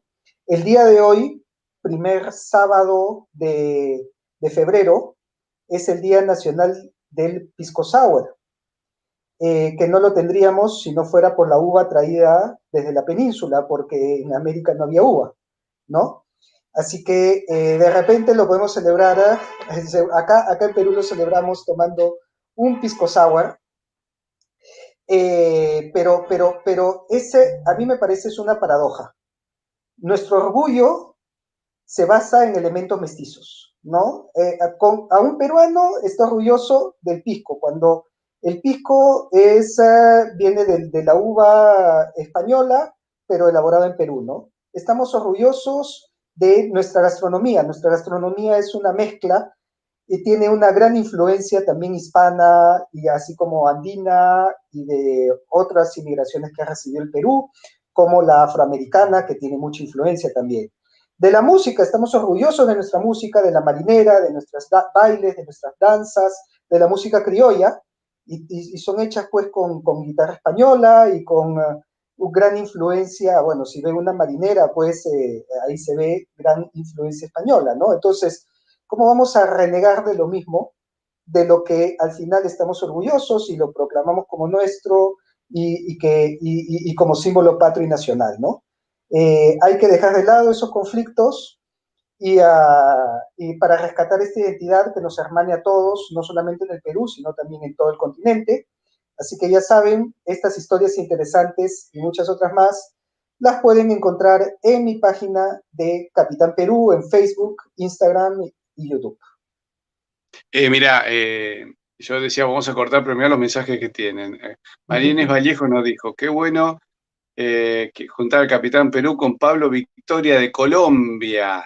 Bueno, puedo hablar con Pablo, y ¿Sí? tengo muy buen trato con él, cada tanto charlamos, y hacer un programa común donde, bueno, se explique bien qué fue Bolívar, quiénes lo manipularon, porque es más, la Guerra del Pacífico fue una manipulación inglesa. La Guerra del Chaco entre Bolivia y Paraguay también lo fue, ¿eh? Y no falta también en la educación que digan cada uno se sienta superior al otro, ¿no? El único que escuché hablar una vez con mucho criterio fueron unos veteranos de la Guerra del Chaco ya mayores que cuentan que cuando se declaró la paz, dice, acá salió una mano boliviana a saludar y allá una mano paraguaya a saludar y lentamente sacamos la cabeza, luego nos animamos, nadie tiraba, empecé a caminar, el paraguayo empezó a caminar y cuando nos juntamos en el medio nos abrazamos. Qué barbaridad lo que se hizo. Cuando fue la guerra de la Triple Alianza entre Brasil, Uruguay y Argentina contra el Paraguay, que nosotros lo llamamos la guerra de la Triple Infamia, ¿cierto? Vos sabés que había oficiales del ejército argentino que desertaban, se pasaban al lado paraguayo para pelear junto al ejército del Paraguay. Porque esto es una guerra inventada en Buenos Aires por agentes pro-británicos. ¿Por qué tengo que hacerle yo la guerra al Paraguay? O sea, veamos que acá hay muchas curiosidades. Por ejemplo, vos lo que decís de los indios. San Martín dice en el año 19, terminé la campaña en Chile. Mentira, los indios siguieron peleando hasta 1826. Y no pelearon más porque se quedaron sin avituallamiento y porque el gobierno de Chile dijo, no se rindan, simplemente reconozcan la situación y todo el mundo tranquilo, porque no hay manera de seguir la guerra y nosotros no queremos saber más nada de hacer una guerra entre hermanos, ¿no es cierto? Entonces, eso también es otra de las barbaridades que se cometieron. Pero si nosotros no nos damos, bueno, acá me recuerdan que Perón devolvió los trofeos de guerra al Paraguay. Digo, es una vergüenza que nosotros tengamos trofeos de guerra del Paraguay. Es una nación hermana. Entonces, bueno, se los devolvió y ahí fue que con Paraguay se mejoraron muchísimo las relaciones. Hubo un presidente del Uruguay que también le pidió disculpas a un presidente del Paraguay. Y eso es lo que tenemos que pensar nosotros. ¿De qué manera? Yo un día le decía a un amigo chileno, le digo, mira, si ustedes dicen que nosotros le robamos la Patagonia, nosotros decimos que ustedes nos robaron el sur. Cuando empezamos a ver los mapas, por ejemplo, el mar peruanensis, en su comienzo iba desde Panamá hasta el río Biobío. Entonces yo le digo, ¿y qué pasa si te quedas con toda la Patagonia y toda la Argentina y todo el Uruguay? Y Uruguay se queda con toda la Argentina y con todo Chile, y nosotros nos quedamos con todo Chile, Uruguay, Paraguay, y los paraguayos se quedan con todo, y me miraba diciendo, ¿qué estás hablando? Es que es un disparate. O sea, no hay manera de enfrentar los conflictos del siglo XXI, donde las grandes potencias están jugando fuerte, sucio, muy duro y muy mal, nosotros estando debilitados y separados, porque entonces China nos va comprando de a uno. Si nosotros logramos de Hispanoamérica unificarnos en una fuerte confederación y empezar a plantear una economía complementaria, una educación que diga, muchachos, vamos a decir la verdad, ¿no es cierto? Nuestra grandeza fue gracias a España, reivindiquemos eso y planteemos la independencia como un error geopolítico y punto, sin pegarle demasiado, si se quiere, a los personajes históricos, pero decir esto es un error geopolítico y plantearnos una moneda común, unas fuerzas armadas en común, y seríamos un país de 450 millones de habitantes con capacidad de pararle el carro a las grandes potencias que están jugando espantosamente mal. ¿Cierto? Entonces teníamos fuerzas armadas poderosas, teníamos una economía mucho más sólida, un mercado interno verdadero. Entonces, claro, si un tipo se pone a fabricar heladeras, tiene un mercado de 450 millones de personas. Entonces empiezan otras realidades. Lo que pasa es que lamentablemente hemos tenido dirigentes políticos que se han encargado de gobernar en toda Hispanoamérica contra el sentido común. Porque entonces ahí se ve el fracaso de unas repúblicas que no son 200 años de fracaso, son 200 años de fracaso multiplicado por 20 estados. Porque estos 200 años de fracaso son 200 años de fracaso en Uruguay, en Paraguay, en Chile, en Argentina, en Perú, en El Salvador, en Honduras. Entonces, multiplicas 200 por 20, te da 4.000 años, donde 3.900, 3.800 fueron malos gobiernos, 3.800 años de malos gobiernos. Si vos tomás los pocos gobernantes que realmente tuvieron sentido de patria, sentido de civilización, porque en el fondo lo que somos nosotros es una civilización, después las fronteras son, es lo secundario, no tenés más de 200 años, e incluso esos 200 años no van a ser bien vistos por todos. Todavía en Argentina se discute, que para los liberales Perón es mala palabra, pero dentro del nacionalismo, para algunos es buena palabra y para otros es mala palabra, y estás hablando de un solo personaje. Fíjate, dentro de los sectores más patriotas, no todos lo ven bien. Unos lo ven bien y otros lo ven más o menos y otros lo ven mal. ¿Cierto? Entonces, y así pasa con cada uno. Ecuador puede exhibir a García Moreno. Lo mataron y se acabó. Ecuador. Panamá, Torrijos. Lo mataron y se acabó. Colombia, yo no sé si llegó a tener un gobernante patriota. Tuvo un candidato, Eliezer Gaitán, y se lo mataron. Venezuela lo tuvo Pérez Jiménez y se tuvo que exiliar. Entonces, si te fijas, hemos tenido pocos gobernantes que han intentado hacer algo. Y no solo gobernar bien para adentro, es gobernar bien y tener una visión geopolítica con el resto de Hispanoamérica.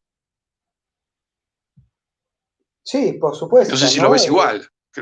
Claro, definitivamente. Y créeme que acá en el Perú no va a ser muy difícil porque muchos están cuestionando esta celebración del Bicentenario. Dicen, estamos celebrando 200 años de fracaso, no hay nada que celebrar. Y más bien, si nosotros comenzamos a ver los primeros años post república, o perdón, post-independencia, los primeros años de la república, los primeros 20 años en el Perú hubieron 9 presidentes y 5 constituciones.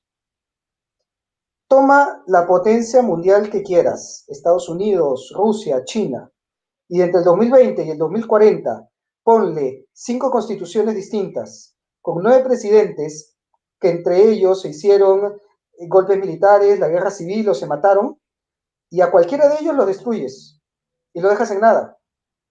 Y eso fue lo que pasó en Perú. Sí, así es. Bueno, de hecho, tengo entendido que los dos primeros presidentes peruanos luego se hicieron realistas, ¿no? Torre era uno y el otro ahora no recuerdo, pero dijeron, no, esto es una barbaridad, hay que volver para atrás. Y además recorremos, sí, ¿perdón? El otro no me acuerdo cuál era. José de la Riva Agüero. José de la Riva Agüero. Ah, claro, cierto. Claro, y los dos se dieron cuenta que era una barbaridad. Incluso los descendientes de ellos también tuvieron una postura similar. Acá en la Argentina, fíjate que, por ejemplo, el compositor de la música del himno nacional, Blas Parera, que era español, no quiso ser argentino. En 1817 se volvió a España y está enterrado en el osario de pobres de los monjes capuchinos en Cataluña.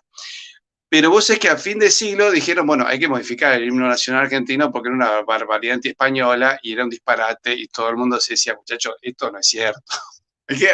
Hay que reducirlo. Vos hoy escuchás el himno nacional argentino, no te queda claro que si nos separamos de España o de Finlandia, Noruega, no dice nada. Es un canto de guerra elegante, muy lindo, más o menos. Entonces se llamó a un músico, a Pedro Esnaola, porque le dijimos, mira, vamos a cortar la letra, por lo tanto hay que adaptar un poco la música. Bueno, este Esnaola que adaptó la música era realista, hijo de realista, ya argentino, ¿cierto? Ya no se podía volver para atrás. Pero fíjate en realidad cómo todavía pervivía en el ánimo de la gente otra realidad que no era la que se nos estaba inventando. Entonces dijo, bueno, si vamos a sacarle todos los días a España y todo lo demás, bueno, yo voy y colaboro, y se modificó el himno, y bueno, hoy el himno se puede cantar. Pero seguimos sin tener una visión geopolítica. Mira, me hizo gracia cuando el presidente Macri lo visita al rey Felipe, viste que hay intercambio de condecoraciones, ¿no? Entonces en la cena cada uno tiene que usar la condecoración que le dio el otro. Y nosotros le damos al rey Felipe la Orden del Libertador, San Martín. Pero, a ver, entonces, ¿qué hizo Felipe? Le dio a Macri la orden de Isabel la Católica, que es la que le da a Fernando VII a los criollos realistas. Claro, te devuelvo la cortesía. Claro. Ahora, yo digo, no puede ser que no nos juntemos, no se junte la Cancillería Hispanoamérica y decir, bueno, vamos a tener una orden estatal con el ASPA de Borgoña, ¿no es cierto?, que se la podés dar al rey de España, esa, y en vez de los nombres de los revolucionarios, pongámosle los nombres de aquellos que defendieron esto. Entonces, por ejemplo, la condecoración argentina puede ser ASPA de Borgoña, Santiago de Liniers. Colombia sería ASPA de Borgoña, Blas de Lezo. Y así cada uno buscar la figura adecuada que corresponda a lo que fue un gran imperio. Entonces, bueno, si vos le das la condecoración que diga Cruz de Borgoña, Santiago de Liniers, Conde de Buenos Aires, bueno, el rey Felipe te la acepta con todo gusto y te va a dar una condecoración que no sea la que le dio, ¿no es cierto? Porque, bueno, evidentemente a tomadura de pelo, que además se hace de torpeza, ni siquiera es porque alguien acá pensó vamos a reírnos del rey de España. Si ¿cuál es la condecoración? Esta. Yo hablé con un funcionario de la embajada de la Cancillería Argentina y le preguntó, disculpame, ¿no tenemos otra? Y dice, ¿sabes que no? ¿Cómo le vas a dar la de Libertador? ¿Cómo no se le ocurrió a nadie ponerse a pensar una condecoración que sea distinta, que tenga que ver con una identidad común? Me dice, la verdad que sería una buena idea, ¿no? Pero bueno, tal vez sería algo para presentar algún día en el Congreso de la Nación, si algún día tenemos algún congreso que se preocupe por los intereses de los pueblos y no como los que tenemos que acá se preocupan ahora por matar chicos, es la nueva ley, o destruir el idioma, o destruir más las Fuerzas Armadas, o destruir el aparato jubilatorio, e ir demoliendo la civilización. Acá tenemos un presidente que te habla con la E. Dice, buenos días a todas, todos y todes, chicos, chicas y chiques. Yo quisiera saber lo que es un chique, ¿no es cierto? Entonces, bueno, tenemos un drama, que tenemos una clase política que es lamentable. Pero me parece, Rafael, que lo que vos hacés en Perú lo que hace Francisco en Ecuador, Pablo en Colombia y tanta gente, es ir sembrando semilla de verdad para que algún día de los subsuelos de nuestra patria común aparezca un verdadero Cid campeador que venga a rescatar nuestras tierras y a darles un destino como el que corresponde. Tal vez Una, en este mundo que estamos llegando a la Agenda 2030, si hay una restauración y un triunfo de la Inmaculada Concepción, tal vez venga de la mano de la hispanidad. Sí, Rafael, te escucho. una pequeña anécdota con respecto que hace, digamos, ilustra perfectamente lo que has mencionado, ¿no? Has contado la historia del primer y el segundo presidente del Perú, pero no la del tercero. El tercer A ver, presidente del Perú fue José de la Mara, el cual lucha justamente en contra de Bolívar en esta guerra gran Colombo peruana, ¿no? Porque Bolívar en 1826 le declara la guerra al Perú para tomar los territorios de Tumbes, Jaén y Maynas. Y la Mara encabeza esta guerra en donde, bueno, derrota a Sucre, en donde, digamos, pone el freno a este reclamo que quería Bolívar. Es un héroe de la nación, ¿no? Porque pues defendió al Perú, fue general del Perú, salió triunfante contra Bolívar y contra Sucre. En Lima tenemos una calle importante que se llama La Mara. Sin embargo, ¿sabes cómo salió de presidente? Le hizo un golpe de Estado a Agustín Gamarra bajo el pretexto que era extranjero porque había nacido en Cuenca, territorio que ya para entonces pertenecía a la Gran Colombia y ahora a Ecuador. Entonces, claro, él nació en Cuenca en el siglo XVIII, cuando era Perú, pero con esta ruptura ficticia, con estas fronteras ficticias que dividieron los países, dijeron, él no es peruano, porque nació en Cuenca, le hicieron el golpe de Estado y lo votaron del Perú. O sea, mira este nivel de irracionalidad justamente por esta balcanización que han llegado a nuestros territorios. bueno, vos sabés que, mira, hablando de ese ejemplo que vos das, que es tan acertado, me hace acordar lo que le pasó a los mexicanos. La Escuela de Minería de México, podemos decir que era una universidad. Por eso, viste, vos sabés que se discute si España dejó 25 o más universidades. Pues la Escuela de Minería se le llama Escuela de Minería, pero en realidad tiene el valor de una universidad, ¿no es cierto? Y, y esta gente habían hecho un desarrollo muy importante local, más lo que trajo España, más lo que fueron a buscar a Alemania, hicieron estudios en Alemania, trajeron todo el conocimiento que había en Alemania. Entonces yo creo que la Escuela de Minería de Perú, si no era la mejor del mundo, le andaba ahí. Porque además estaban haciendo permanentemente minería, así que permanentemente estaban inventando, registrando, escribiendo, investigando. Cuando viene la separación, algún genio de la lámpara maravillosa dijo, no, no, acá vamos a echar a todos los blancos. Y entre ellos echaron a todos los profesores de la escuela de minería, pero sobre todo al decano, el tipo que sabía más, lo echaron y este pobre hombre dijo, bueno, ¿qué hago? Se terminó yendo a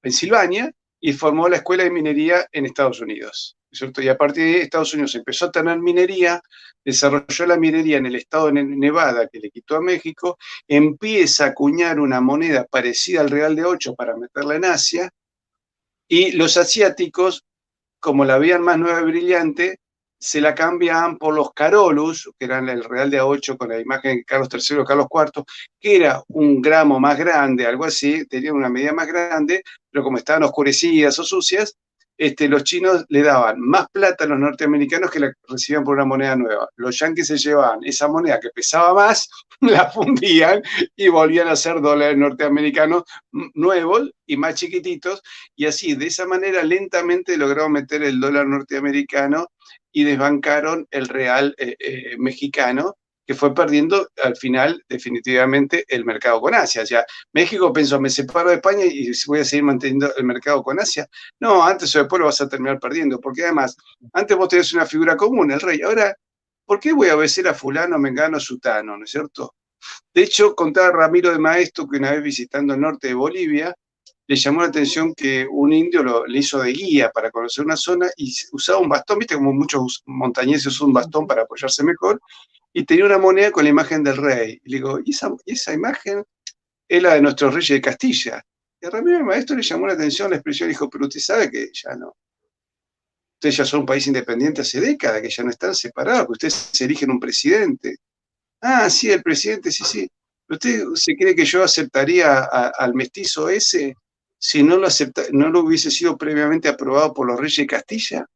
Es decir, los políticos bolivianos le hacían creer a los indios del antiplano que debían obedecerlos a ellos como presidentes porque ellos habían sido aprobados por el rey de España. O sea, fíjate la mentira que le mantenían. Pensá que era un momento que no había ni redes sociales, ni televisión, ni radio, algunos diarios y poca gente que letrada, porque las independencias se dejaron de preocupar por la educación, ¿no es cierto? Entonces le hacían creer a los indios que los presidentes de Bolivia eran elegidos por el rey de España. Decime si no es una mentira perfectamente amañada, ¿no es cierto? Digamos, perversamente ingeniosa, pero eso es lo que hemos logrado lamentablemente con las independencias, ¿no? Acá me recuerdan que Ramiro de Maeztu fue fusilado por los comunistas. Así es.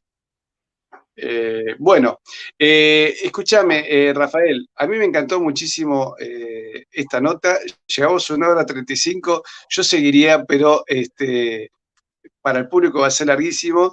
Y me gustaría, en otra nota, que me cuentes también cómo. ¿Qué edad tenés, Rafael? 38. 38, como un joven de 38 un día se animó a disfrazarse. Hay que tener una gran capacidad histriónica, actoral. Mirá que yo me largo en los canales de televisión, hago cada cosa para explicar la historia, pero nunca me hubiese animado a disfrazarme. Y quiero que me cuentes, ¿cómo se te ocurrió eso? Me encanta tu escudo. Me tenés que mandar una foto de tu escudo así para ponerlo al próximo programa. ¿Y qué es lo que te cuentan los adolescentes? Eso es lo que me gustaría que me cuentes. ¿Qué te cuentan los adolescentes? Porque realmente ahí es muy interesante cuando vemos que los más jóvenes se empiezan a dar cuenta de que acá hubo una mentira. Rafael, ¿nos vemos en otro programa? Por supuesto que sí, de todas maneras, a mí se me ha pasado volando también. Ya saben, queridos amigos, busquen al Capitán Perú en Facebook. ¿En qué otro lugar te pueden encontrar? ¿En Twitter? ¿Y qué más? En Instagram y en YouTube. Y en YouTube. Me tenés que mandar todos los enlaces a ver si los podemos poner junto acá en la descripción del programa, porque realmente vale la pena. Y yo quiero que lo sigan a Rafael, porque realmente ha sido una genialidad lo que él ha hecho y me encanta. Cuando me dicen, mira este hombre, ¿y qué? ¿Y esto? Digo, genial. Lo primero dije, a ver qué es, y cuando digo, esto está genial. Realmente tenemos creatividad en todo el mundo hispánico, somos hijos del siglo de oro, somos hijos de Alfonso el Sabio, somos hijos de Carlos V, realmente tenemos tanto pasado común, tenemos unos escritores maravillosos de las letras españolas, así que cómo no va a producir ingenio, cómo no va a producir jóvenes como Rafael, ahí está. Querido Capitán Perú, te mando un muy fuerte abrazo. Igualmente, muchísimas gracias y ya estaremos en una segunda parte. Sí, quiero tenerla. Y por supuesto acá un fuerte abrazo para todo el querido pueblo del Perú. Además hubo muchos peruanos que me decían, ¿cuándo lo vas a llamar? Al final, bueno, logramos coordinar y acá estamos. Espero que la próxima sea más pronto y tal vez alguna con Pablo Victoria. Saben los peruanos el afecto que nosotros le tenemos desde Argentina. Todavía nos acordamos con mucho honor y gloria de aquellos valientes halcones peruanos de la Fuerza Aérea de Perú que vinieron a poner el pie junto a nosotros, que lo pusieron junto a más miles de voluntarios peruanos, hubo miles de voluntarios bolivianos, paraguayos, españoles, e incluso murieron 2 marinos españoles. Hoy pueden ver en mi programa de hoy, hice un extracto donde recordamos a unos marinos españoles que murieron en la Guerra de Malvinas, lo pueden ver en nuestro canal. Y a todos ustedes, queridos amigos, gracias por aquellos que colaboran con nuestro canal. Pueden hacerlo entrando en comunidadhispanista.com. Y si les gustó nuestro programa, bueno, como siempre, los invitamos a divulgarlo con sus amigos, los invitamos a suscribirse, a unirse y a compartir con todos. Rafael, un fuerte abrazo. Hasta pronto. Gracias. Nos vemos.